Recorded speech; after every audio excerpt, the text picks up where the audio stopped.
Bismillah ar-Rahman ar-Rahim. I am Shaifur Rahman, Assistant Teacher, Rangmala Adarsh High School. Dear students, Assalamu alaikum. Today you all are welcome to our online class. Today's our lesson is boys. আমরা পূর্বে ধারাবাহিক বয়েজের class নিয়েছি, ওটা ধারাবাহিক অংশ হিসেবে আজকের ক্লাসটা নিব। প্রথমে আজকের আলোচনা হলো একটা ডবল অবজেক্ট যুক্ত সেন্টেন্সকে কীভাবে আমরা ভয়েস করতে হয়।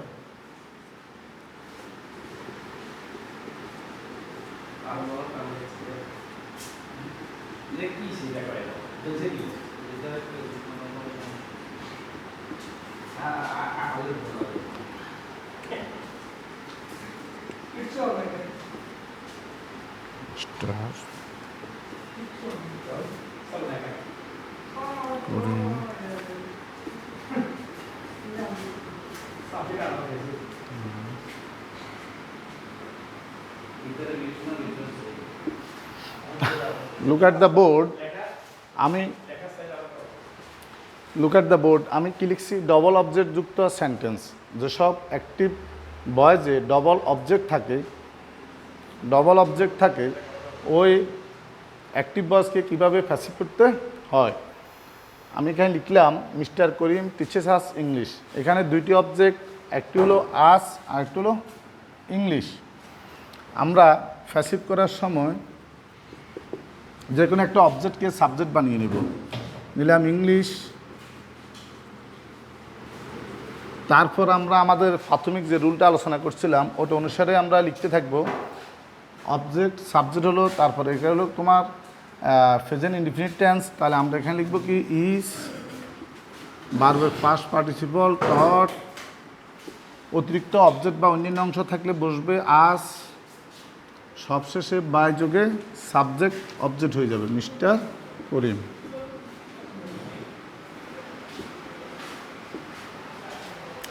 অথবা আমরা ইচ্ছে করলে এই আস অবজেক্টকেও সাবজেক্ট করে লিখতে পারি। তখন কীভাবে হবে? We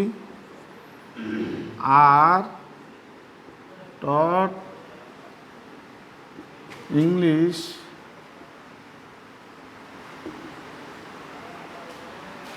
by mister Karim.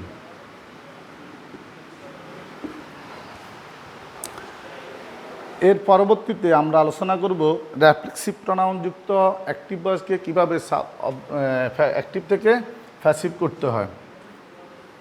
রেফ্লেক্সিভ pronoun যুক্ত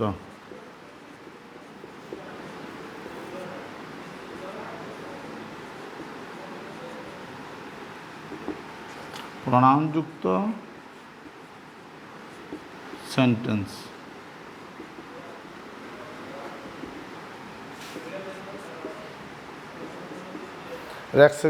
রেফ্লেক্সিভ প্রনাউন যুক্ত সেন্টেন্স। আমি একটি অ্যাক্টিভ ভয়েস লিখতেছি, হি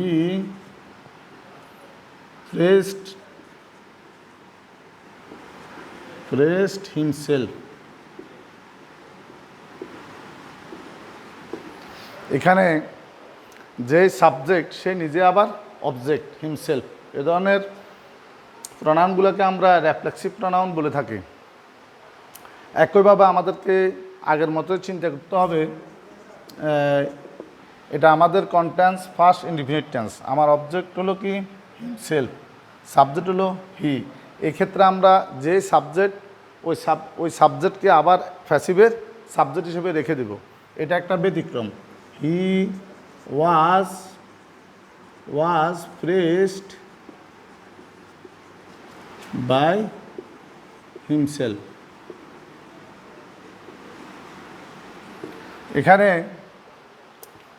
শুধু অবজেক্টটা সাবজেক্ট হয়। এক্ষেত্রে যা ব্যতিক্রমটা কী হলো? একই সাবজেক্ট আবার প্যাসিভের সাবজেক্ট হিসেবে থেকে গেল। তোমার এখানে ফার্স্ট ইনডিফিনিট টেন্স, এই জন্য ওয়াজ, ভার্বের ফার্স্ট পার্টিসিপল বাই যুক্ত হয়ে হিমসেলফ।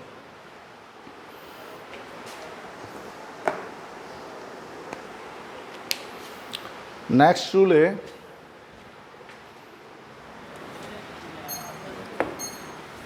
দেখা যায়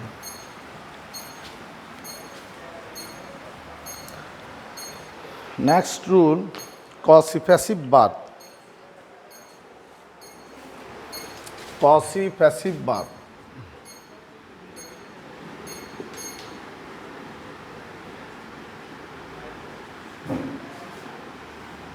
Possessive verb যে ভার্ব দেখতে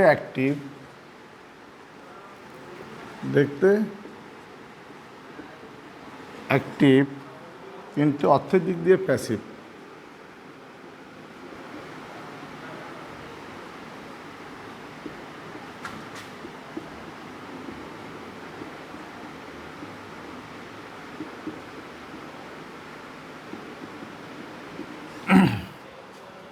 যেমন আমি একটা অ্যাক্টিভ সেন্টেন্স লিখি, the fan writes oil. Writes oil, এখানে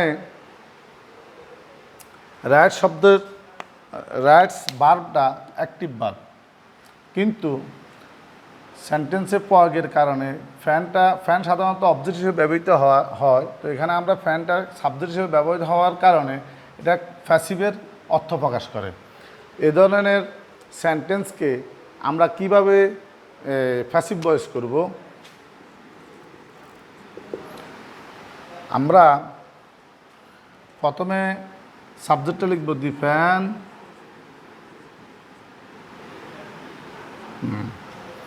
দি ফ্যান, তারপর আমরা একটা বি ভার্ব দিব, is oil. Be verb, the fan is oil, when যোগ করব, হয়েন ইন্ট্রোডাক্টরি ইট দিব, it is written, when it is written. অথবা আমরা আমাদের প্রথমে আমরা যে রুলটা ফলো করছিলাম যে অবজেক্টকে সাবজেক্ট করব, ঠিক আছে? এখানে আমাদের যেহেতু কোনো অবজেক্ট আর নাই, সাবজেক্ট আছে ফ্যান, এই ফ্যানকে আমরা অবজেক্ট হিসেবে ধরে নিই। অবজেক্ট হিসেবে ফ্যান, আবার এখানে কি থাকবে? সাবজেক্ট থাকবে, দি ফ্যান। এবার আসো তোমার এটা হলো প্রেজেন্ট ইনডিফিনিট টেন্স, আমরা ইজ নিলাম, ভার্বের ফার্স্ট পার্টিসিপল নিলাম রিটেন।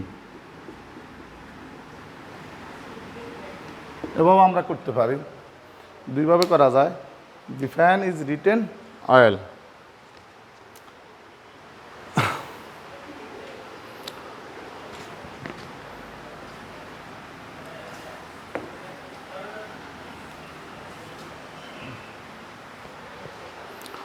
মোডাল ভার্ব যুক্ত।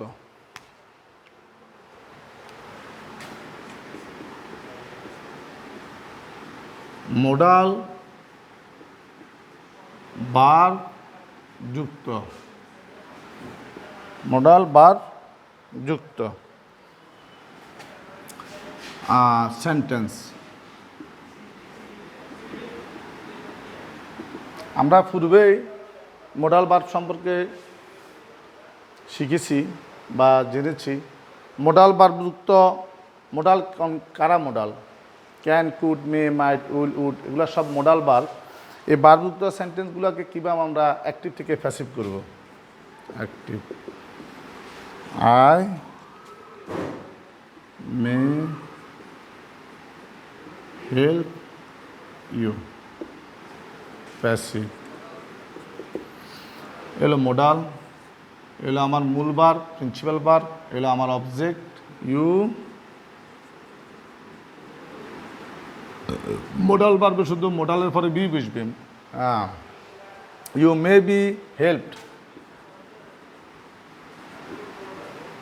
By me.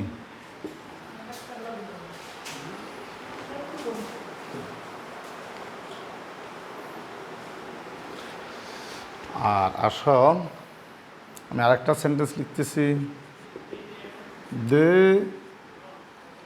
R going to establish a school in their locality.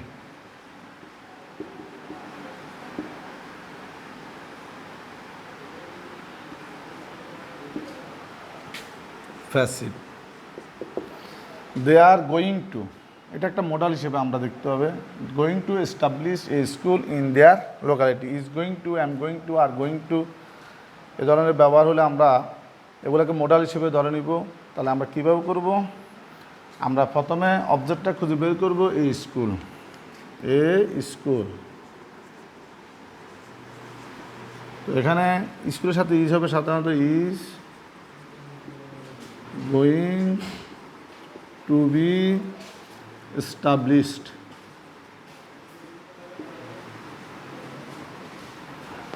Modal, মডালের পরে বি, মডাল যুক্তগুলোতে মডালের পরে শুধু বি যোগ হবে, মডাল।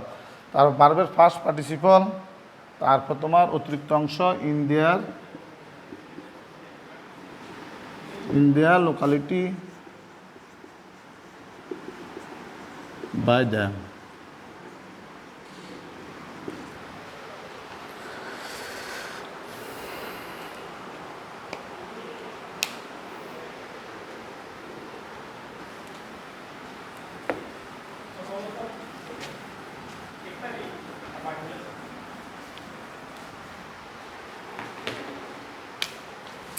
Imperative sentence,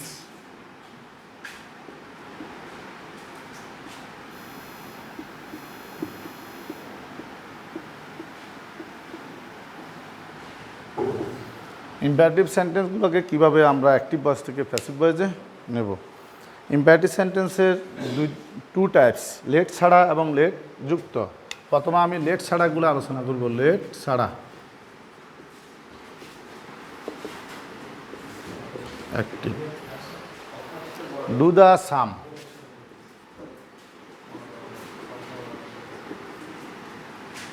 এখানে সাবজেক্ট ইউ সবসময় উজ্জ্ব থাকে ইম্পারেটিভ সেন্টেন্সে। আমরা প্যাসিভ কীভাবে করব? অবজেক্ট সাবজেক্ট হয়ে যাবে, দি সাম। তারপর আমার এখানে অক্সিলারি ভার্ব বসবে বি, ভার্বের ফার্স্ট পার্টিসিপল। বাই ইউ এখানে উজ্জ্ব, এখানে বাই ইউটা উজ্জ্ব থাকলো। তাহলে দি sum be done.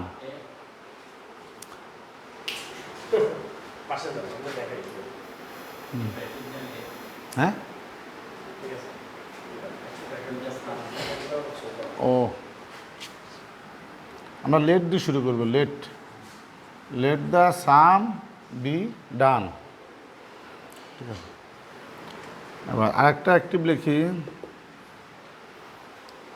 Do not make a noise. Do not make a noise. এটা আমরা কীভাবে প্যাসিভ করব? এটা যেহেতু এটা অ্যাফার্মেটিভ সেন্টেন্স, লেট দিয়ে শুরু করলাম। এটা do not make a noise, এটা একটা নেগেটিভ সেন্টেন্স, এটা আমরা শুরু করব লেট নট দিয়ে। Let not. তাহলে আমরা সহজভাবে কি বুঝলাম?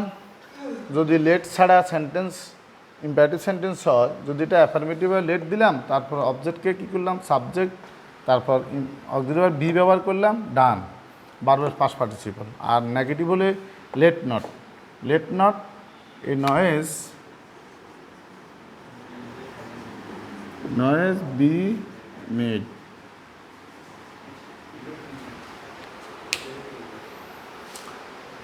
তারপর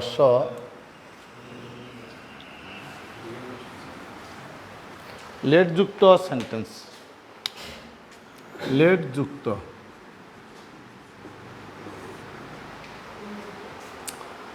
একটা অ্যাক্টিভ ভয়েস লিখি,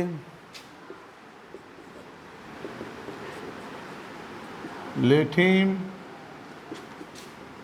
do the work, let him do the work। এটা লেট যুক্ত একটা ইম্পারেটিভ সেন্টেন্স। ইম্পারেটিভ সেন্টেন্সকে যে কোনো সময় প্যাসিভ করার সময় লেট দিয়ে শুরু করতে হবে। লেট, এখানে অবজেক্ট হলো the work, late the work. Auxiliary verb হবে বি, তারপর ভার্বের ফার্স্ট পার্টিসিপল। আবার একইভাবে অবজেক্ট সাবজেক্ট হলো টেন্স অনুসারে বা সেন্টেন্সের কারণে এখানে বি বসছে ইম্পারেটিভ সেন্টেন্সের কারণে। তারপর ভার্বের first participle, let the work be done by him.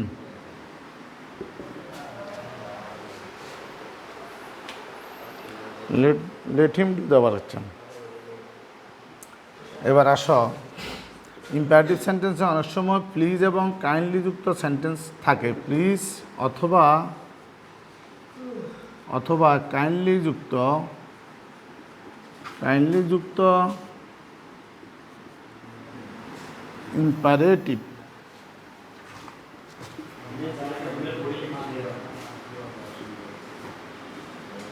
সেন্টেন্সকে active থেকে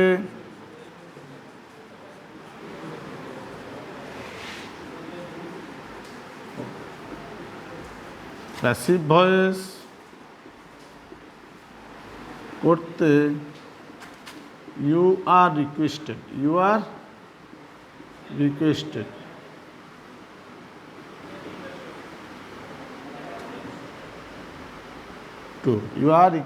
টু অংশটি দিয়ে শুরু করতে হয়। যেমন আমি একটা অ্যাক্টিভ লিখলাম, প্লিজ গিভ মি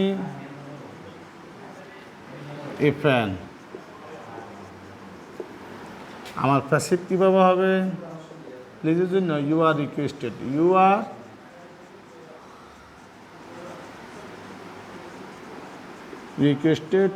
টুর পরে এবার আমার বার বসবে, to give me a fan. You are requested to give me a fan.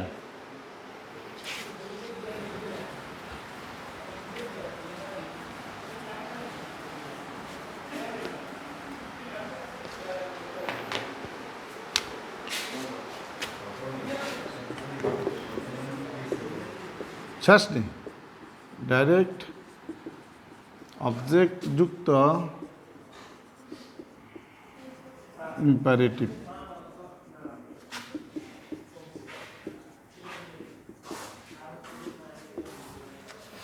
অনেক সময় ইম্পারেটিভ সেন্টেন্সগুলোতে দুইটি অবজেক্ট থাকে, যেমন বাই মি এ ফ্যান।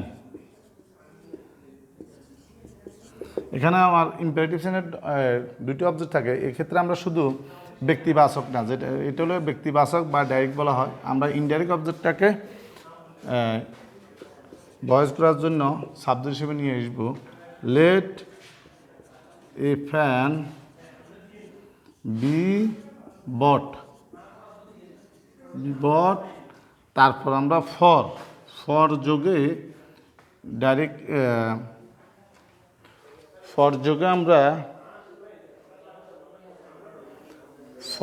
আমরা ব্যক্তিবাচক বা ডাইরেক্ট অবজেক্টটা লিখব, for me. Let a fan be bought for me. আচ্ছা, আজকের মতো আমাদের ক্লাস এখানে শেষ। সবাইকে ধন্যবাদ।